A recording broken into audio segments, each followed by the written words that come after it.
Welcome back. It's Sunday. As you can see, I'm wearing my Sunday best. I've just got a collection of bits and pieces here.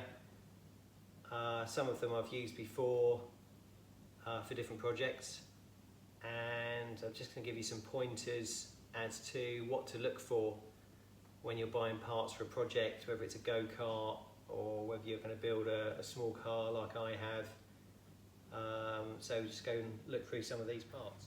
So you might recognise some of these wheels. This one here is what I've used on the Ferrari that I'm building at the moment. These are off the Porsche 911 that I built. All of these wheels and tyres are 8-inch diameter, but they can vary quite a bit, especially just with the tyre sizes. So for example, this is a 658. You would imagine that this should be 6.5 inches tread width. It's actually about 5. The next tyre size up is a 16958. You'd imagine that would be a 9.5. It's actually a 10.5 inch width. So I bought these in error, thinking I could just get a slightly wider tyre for the Ferrari, and these turned up. I'll probably use them on a different project, but yeah, sometimes what you see on the description is not really what you're going to get. These are 650s again. This is a slightly, I think this is a 6-ply tyre, so it's much squarer, whereas this is a 4-ply. So you can see the 4-ply has a bit more give, a bit more compliance. These are a bit more rigid and a bit squarer. That kind of suited the look that I was going for with the Porsche. These are actually lawnmower wheels. Normally these are a kind of a orangey yellow. I think it's a front wheel for a lawnmower. Again, 16658. So 8-inch diameter, 6.5 inches wide, and about 16 inches overall diameter. And then these have just got the plumbing fitting. I think it's a sink nut to make it look like a centre lock wheel, and a plastic centre that's just cut out of some plastic sheet to make it look like a 5-spoke wheel, and then just spray painted Dunlop.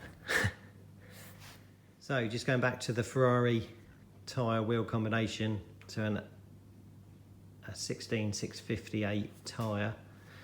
This is 4-ply, so it's actually quite flexible, and it's quite a long way off the shape when you buy it. You can see the diameter drops down as it fills out.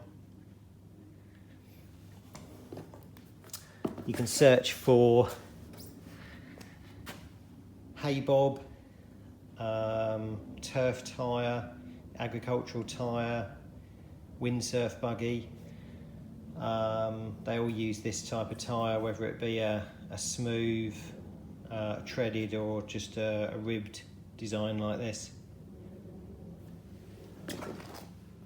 These were some solid tyres that I bought for a project. These are for a 6-inch rim. 13 inches overall.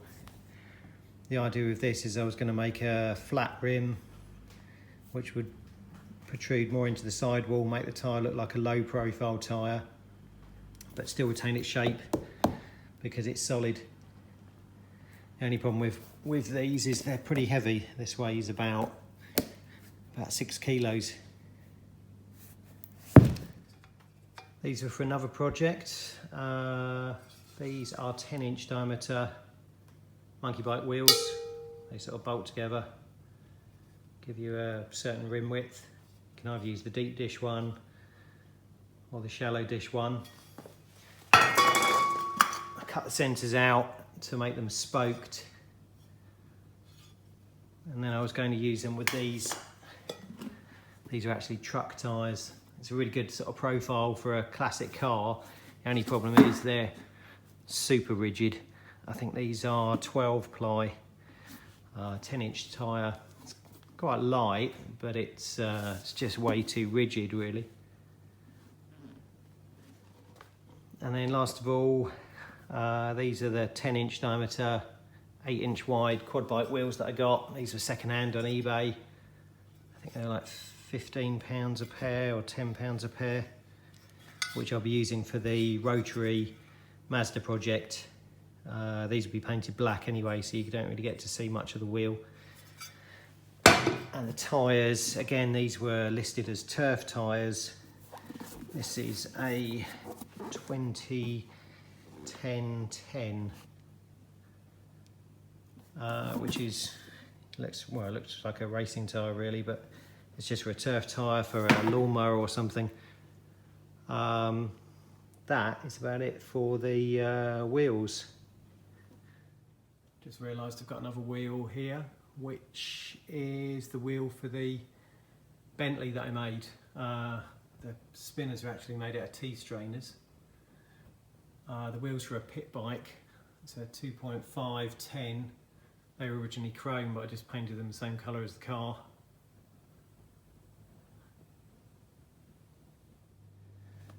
Got a few different lights here as well. Again, the lights I'm going to use on the Ferrari, they were actually these marker lights from a trailer. If you look for trailer lights or motorbike lights, they'll give you lots of different options with sizes and diameters, and they're usually pretty cheap. I'm just going to be using the lenses on the Ferrari. These will also need like a chrome rim around them, a bit like a mini indicator, which has this chrome line around it. On a previous project, I just used some laser cut chrome tape, so you can see these circles were cut out and it left a rim, and that chrome rim is what I used to stick around the edge of the light lens on the previous Ferrari that I made. They were obviously a bit smaller than these. Again, if you need sort of chrome trim for around a window or along the side of a car, you can use just a strip of self-adhesive vinyl. Lots of different sort of chrome finishes available, or you can use this sort of stick-on chrome tape, which has a sort of profile to it, which is quite good. When you're looking for headlights, you know, they might be masked by the fact they've got a cover on the back of them or a grille on the front, but you just need to concentrate on the size that you need for your project.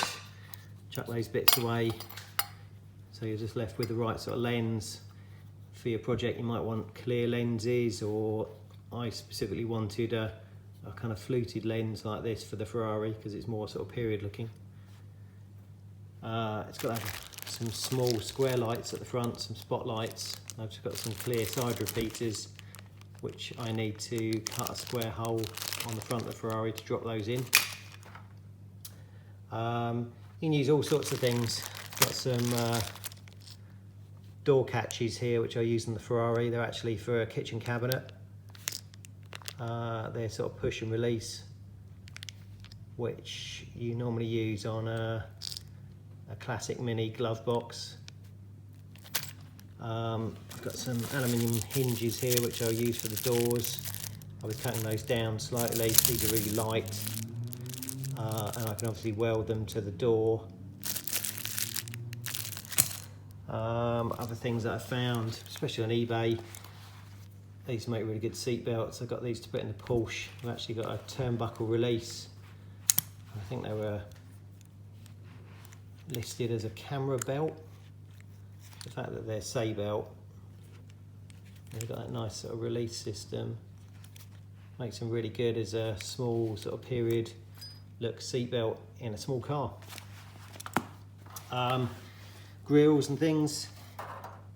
If you're making a grill, Again, just painting the same grille makes it look completely different. I actually used these bells on the Chitty Chitty Bang Bang as the headlights, because I needed a kind of a brass headlight. So that's what I used to make the headlights for the Chitty Chitty Bang Bang. eBay is your friend. Again, bonnet badge or badges for cars, key rings are great. You can just cut these hooks off and you've got a perfectly formed badge. Got another one there, which is actually a prancing horse. That's the prancing horse I was trying to get out of that bag just a minute ago. Just looking for an emblem that's the right kind of style and shape. This is actually a Ferrari badge that I managed to pick up on eBay, which was new old stock. Actually came in a Ferrari box. Again, these are the right kind of square shaped badges for a bonnet badge. Don't know which one I'll use. These were, I think this one was shop soiled on eBay. It's got a slight discolouring to it. I think it's made out of silver. This one's just a regular badge, but again it's an enamel type badge, same as what you use on a car. I can just nick those 2 points off and polish it, and that will be a perfect badge. Another thing you can use for lights is reflectors. These are, again, trailer reflectors. You can break the backing off, so you're just left with the colour, and then heat it up and bend it to make light sections. If you put a bulb behind, it's perfect light, or you can just leave it as a reflector. Just gives the impression, because it's a resin type coloured lens, that it's the right kind of thing. So that's about it on just a little oversight of wheels and tyres and lights for your project, or if you're just interested in how I've made things in the past, just sharing the knowledge. See you next time. Bye.